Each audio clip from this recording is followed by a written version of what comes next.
This is the Business Marketing and Finance Podcast, the podcast for all your business marketing and financial needs.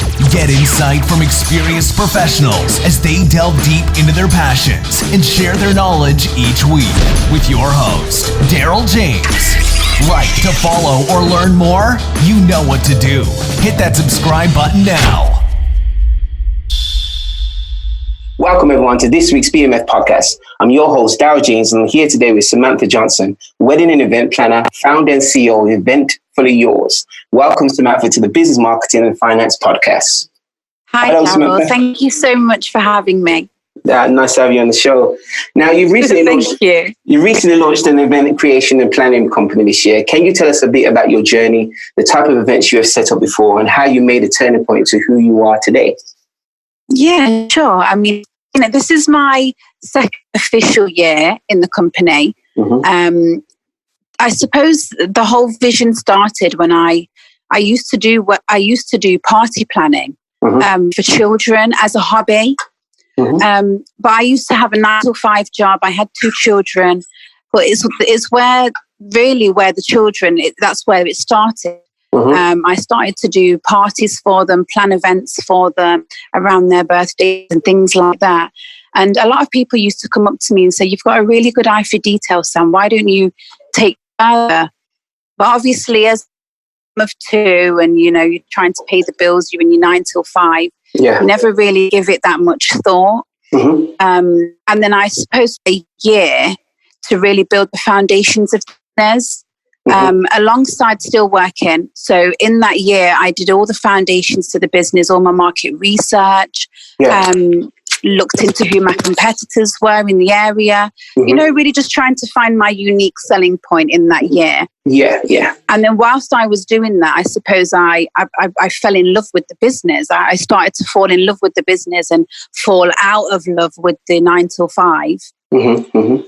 And then, Daryl, I suppose I just took a big leap of faith and thought, you know what, I want to be my own boss. Yeah. I want to put all my time and energy into something that I really love. It's my creations, into planning, into making clients happy. Mm-hmm. And that's where it all started.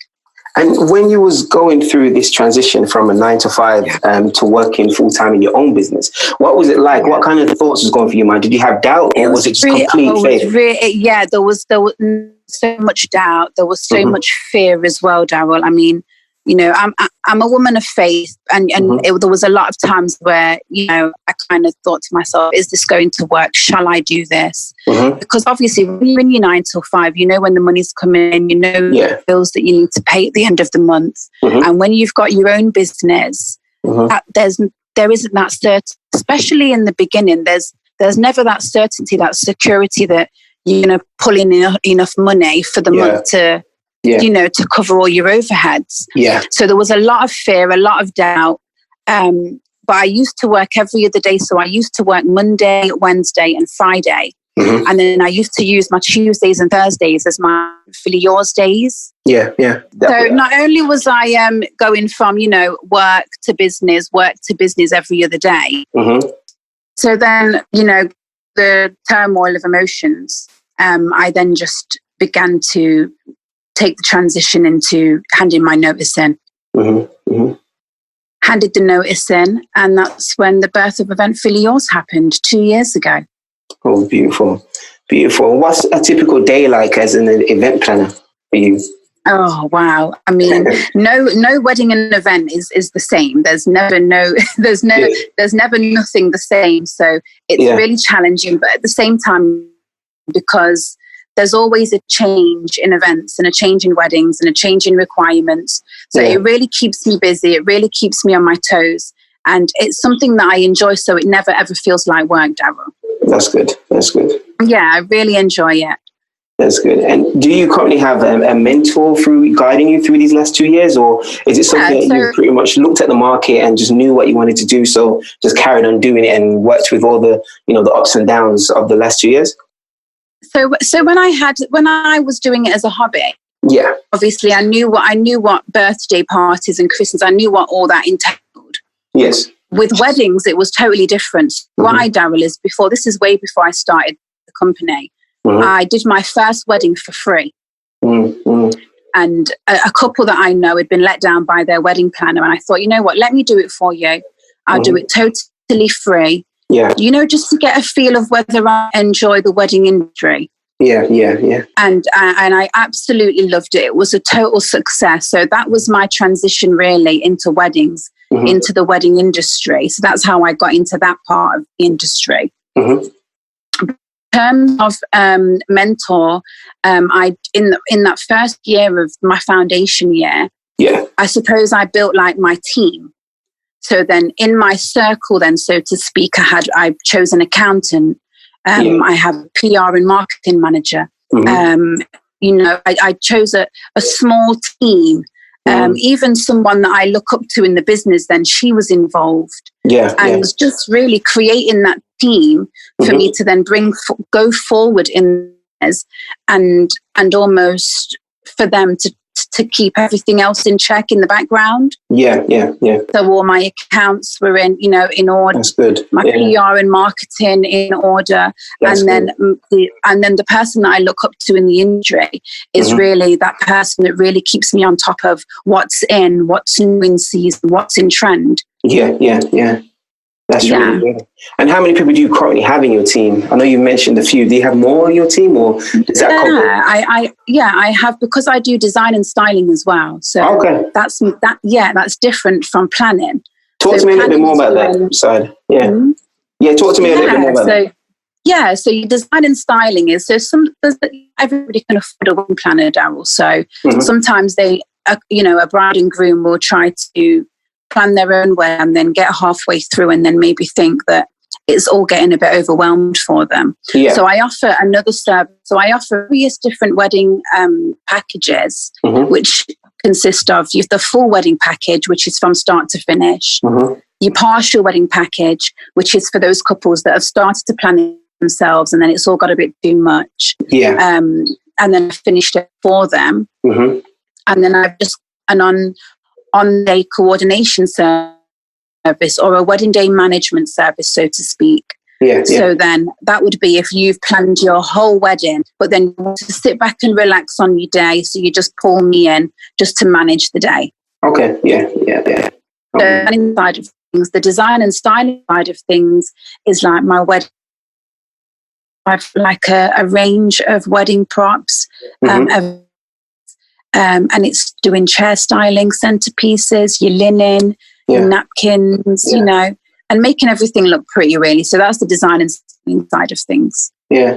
Okay. And which other packages do you currently offer? I know you said you offer a range of wedding packages. Do you offer any other type of packages or just wedding? Yeah, I do. So I do birthdays, christenings, anniversaries, engagement parties, baby showers, bridal showers, hen do's. And I'm also starting to do corporate and conference now. Oh, nice. That'd be really good. How do you? I'm really looking forward to that, and I know that's going to be a lot of hard work, and that's what I'm aiming for next. That's good. How do you currently manage your business and family life at the moment? Well, at the moment, I mean, it's wedding season at the moment, Daryl. So, and we're also in the summer holidays, the school summer holidays. So at the moment, the juggle is real at the moment. Let's just say that. I know a lot of aspiring mothers, they want to start their own business, or there's a lot of them who are doing it currently right now themselves, and they may go through a bit of struggle. Do you have any words of encouragement for them?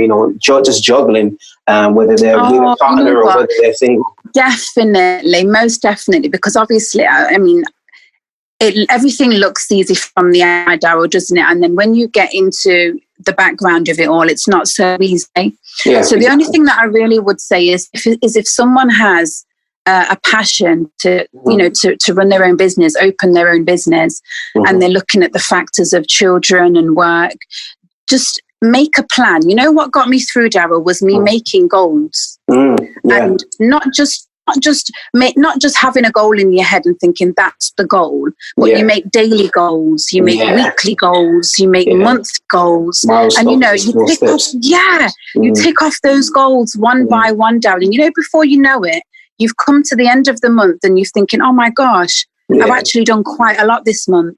Yeah. And those goals that you don't get to do in the week, it's okay. Just send it over to the following week. Yeah, true. It's just about remaining focused. Yeah. Having that determination.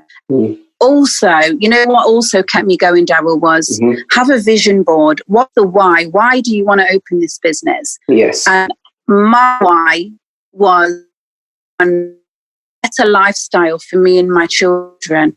I want to be able to take them out and travel more. You know, so it was more so for me, family and finance purposes. Yeah. Pushes me. That is what pushes me. Yeah. Never look to my children and be seen that I'm giving up on something that I love. Yeah. So that's my why. That's my drive. And I still to this day, Daryl, I continue to make goals. You know, I'm not where I want to be yet, heading in the right direction. That's good. That's the main thing, you know. I mean, just keep working at it every single day. How have you found marketing eventually yours? What has been the best way to market your events company? How would you suggest new startups position themselves in the market? For me, Daryl, I was never on any social media personally. So I never had a personal Facebook page and I never had a personal Instagram account. So for me, it was starting from social media. Yeah. And not all social media platforms will work for you, but Instagram really, really for me. And depending on the business that you want to open, in that foundation year that I was talking to you about, I visited a lot of wedding fairs, Daryl. Yeah. I went to a lot of wedding venues. I worked at a lot of networking meetings that I know could push business forward. Yeah. And I got flyers and cards and just kept them on me, kept them in the car, kept them in my handbag. That's good. Yeah, you never know who you're going to bump into. Exactly. That needs an event planner. Yeah. So that was my starting point in terms of promoting the business. Yeah. And talk about your business as well. You know, a lot of people are so afraid to talk about their business because sometimes it can probably come across, you know, like you're bragging about the business. But talk about what you love. You know, when people see that you have a passion for what you do, that's what attracts the clients. Yeah. No, I completely agree with you. You know, it's imperative that we become the voice and tell our story. Yeah, definitely. Within the business. We have to be able to tell their story. As a wedding planner, when I've got my wedding hat on, my planning through their wedding has to be able to tell their story. Yes, very true. You know, so I've got to listen to, you know, where did they meet?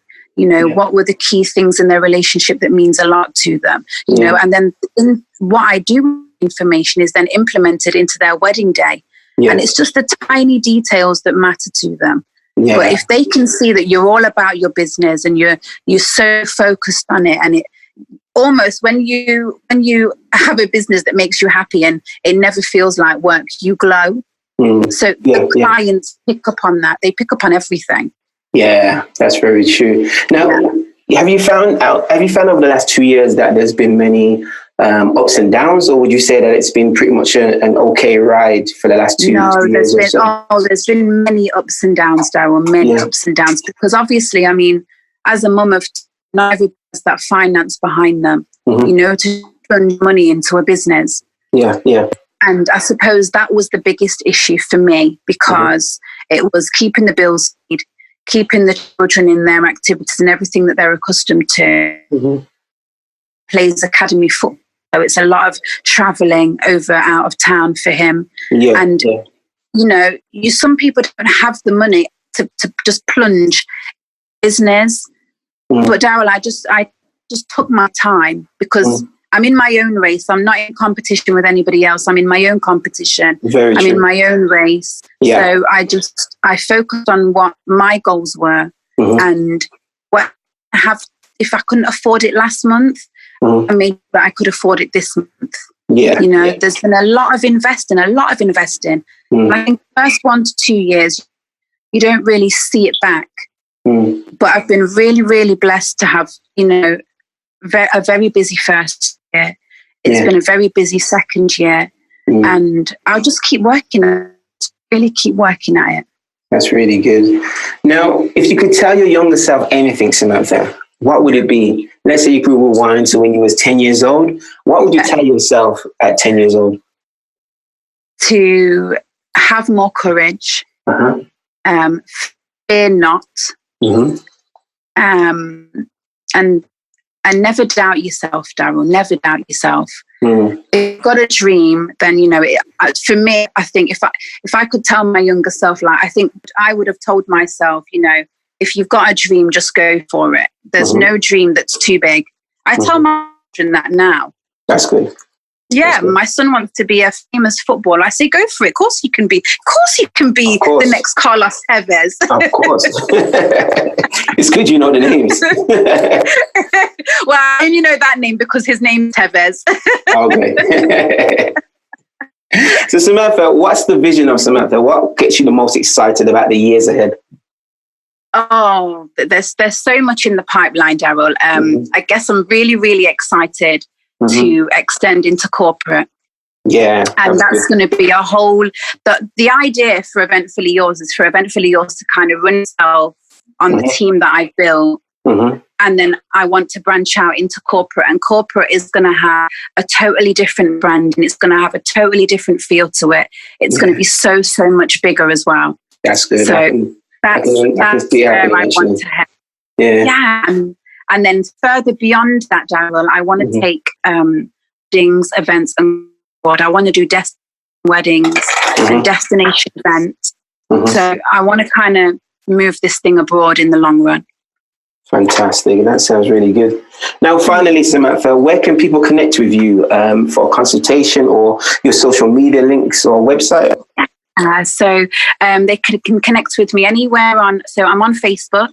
On Eventfully Yours, that has its own page. I'm on Instagram. Instagram has its own page as well for Eventfully Yours. I'm on Twitter, and you can catch me on my website, which is currently having a rebrand at the moment, but it's www.eventfullyyours.co.uk. Fantastic. Well, Samantha, I thank you for your time. I thank you for being on the show. Thank you so much for your patience, Darla. I really appreciate it. No, that's fine. It's been a pleasure. It's been a pleasure having you on the show. Everybody else, this has been Business Marketing and Finance Podcast. I'm your host, Darryl James. We'll see you next week. This is the Business Marketing and Finance Podcast, the podcast for all your business marketing and financial needs. Get insight from experienced professionals as they delve deep into their passions and share their knowledge each week with your host, Darryl James. Like to follow or learn more? You know what to do. Hit that subscribe button now.